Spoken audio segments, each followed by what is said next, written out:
Let's ride, outlaws. Welcome to Ghost Rider Intuition. I'm your girl Bree. I'll be your judge, jury, and executioner over here, as well as president of the motorcycle club. Definitely hit that like and subscribe button as you're coming in, and hit the notification bell so that you can be updated with all the investigative tarot reads that we do, zodiac readings, as well as spiritual warfare tips and tricks just to help keep you strapped in these spiritual streets. Don't mind my greasy hair, y'all. I was oiling my hair and doing my beauty routine today, just to kind of like get back to myself. Today we're not going to be doing any sort of reading. Today I did want to share some tips and tricks with you and just talk a little bit about the creation of the Astral Temple. So first things first, Bree, what the fuck is the Astral Temple? So the Astral Temple is actually you can think of it as an advanced meditation technique as well as an astral creation. So, when you're like, you're at work zoning out and you're like, oh, I'm going to my happy place, I'm on a beach. That is a low-grade version of an astral temple. Chances are a lot of people end up on the same beach when they go to their happy place. But an astral temple in the realm of, the esoteric is going to be a little bit more of an advanced application of this concept. So these are spaces that the magician can use as a form of protection for their mental space. It's also a space where we can go to perform, ritual work and advanced meditation work when these tools are unavailable to us in the physical realm. The astral temple can also act as like a larger bridge to the rest of the astral. You can view it as like a starting point. And honestly, it's something that I would recommend that people formulate for themselves early on in their practice, because it provides, like I said, protection of the mind against the various types of mental magic and the psychological games that people like to play in our 3D waking life. I know personally, my astral temple has a few different layers to it. So these layers also have varying degrees of security in them for people who would be trying to break in, so to speak. So I can talk about the first layer, for example. The first layer of my astral temple is a rose garden. And it is through caring for these roses alongside with my guides that I can kind of get an idea for the health of the space overall, because, as different influences try to come in, the flowers will react. And then, it just gets progressively more complex as I go. And I have various different spirits that sort of act as guard dogs for anybody who would choose to try to break in and wreak havoc on this space. And honestly, I can say that it is due to having this space and maintaining this space that I've been able to outsmart a lot of people who think that they are going to psychologically break me for a variety of reasons, with their humiliation rituals or with their advanced witchcraft that they throw, things like this that try to get in and sort of destroy the practitioner from the inside out by placing these little insidious impulses, insidious ideas into their mind. And truly, this type of manipulation and this type of witchcraft is quite effective in many people who don't take the time to fortify and strengthen their minds. Because, if the call's coming from inside the house, 9 times out of 10, you're gonna pick up because you think it's coming from you, right? So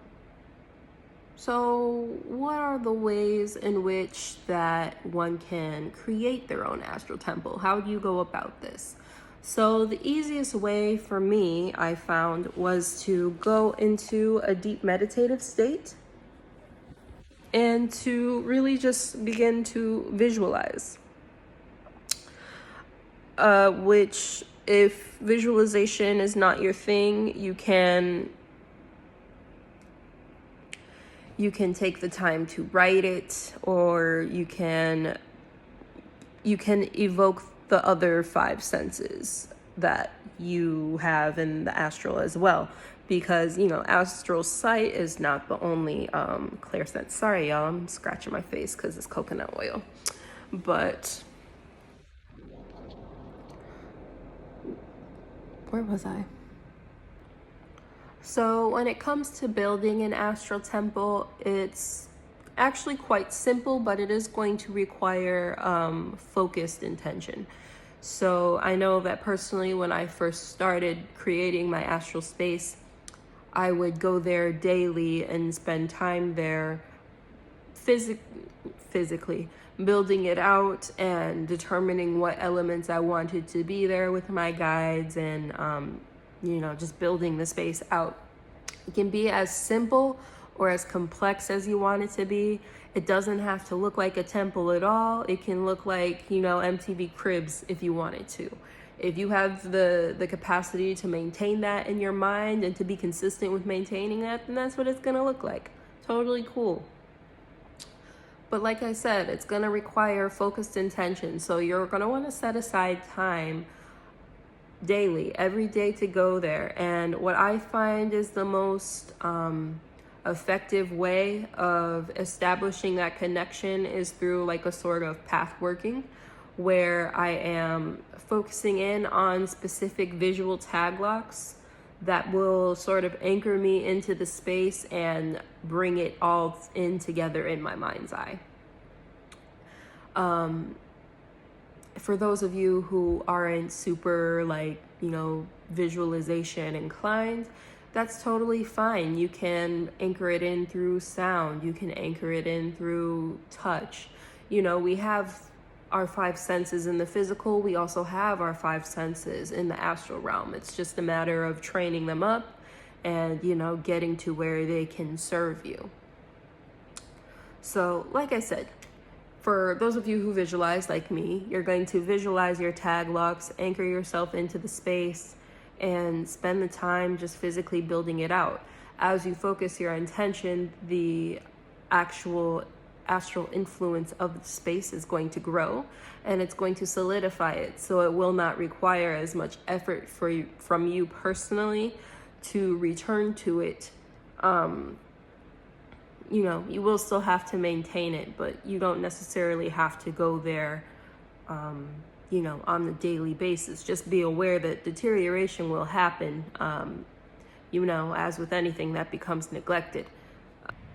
One of the really cool things about having an astral temple is kind of like what I was saying before at the beginning of the video, where it can serve as a space where you are doing your spiritual workings when you don't have access to the tools in the physical realm.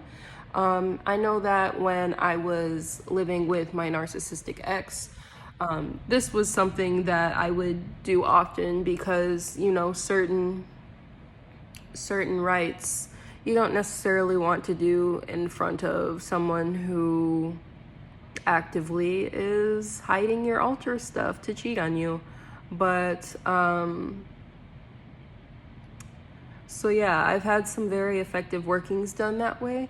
And another really cool aspect of it is that you can actually have people come to visit you in this space, and it can serve as a meeting point for new deities that you want to incorporate into your craft.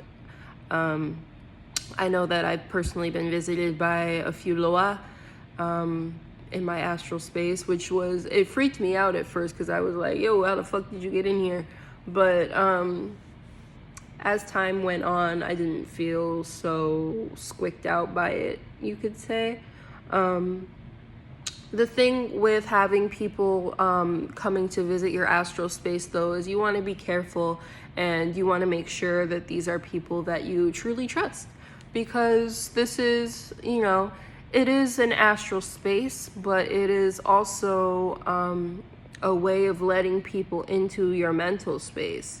So with that comes, you know, responsibility, because, you know, once you give someone the keys to come in, they're pretty much free to do as they wish for the most part. You know, of course you have your guardian spirits there and things like that. But, you know, like I said, just be mindful of who you're inviting in and the energy that they bring to your space. So yeah, I just wanted to give you guys kind of just like a brief overview of the importance of an astral space and just like how to kind of start building one. Do you have an astral space? And if so, like, what kind of vibe does it have? Like, I know mine is sort of like giving hedge witch vibes, like witch of the woods type deal. Of course, in like all of the layers, they kind of work cohesively, but that's overall the vibe. But yeah, let me know in the comments. Like I said, like, share, and subscribe. I'm running a special on readings until the end of July, so definitely take advantage. All that information will be in the description box below. Thanks so much for coming in and just hanging out with me as I lay down and give y'all the spiel of the night. And yeah, thanks so much for being here again. All right, outlaws, let's ride out.